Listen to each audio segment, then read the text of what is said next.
this is the system.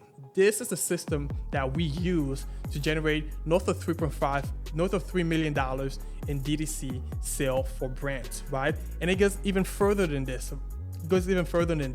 So now let's jump into Meta, right? So you can see for the brand, we spent $121,000 in ad, and then we've generated $538,000 in revenue at a 4.42 return on ad spend. Like, that's crazy. Most brands will kill for results like this, right? And it just goes back to like the strategies and like the account structure that we have for accounts, right? And the account structure is this, right? With any brand, you always want to be going after net new customers, right? So you have prospecting campaigns, right? So you can have 1 or 2 prospecting campaigns. It can depend on how much you're selling.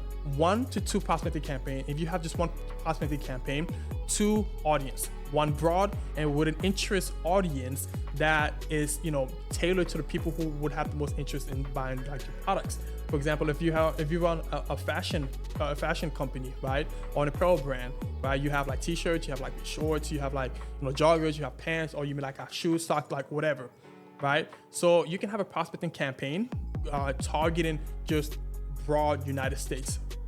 And you can also have an interest audience targeting people who are interested in fashion, who are interested in those specific category of the products that you sell, right? So those are 2 other audiences that you can do. And one of them, you can do a lookalike audience based upon, if you have historical data, a lookalike audience, 1% of people who have already purchased your product. Keep in mind, you need at least 1,000 people within that database for Meta to be able to accept that, right?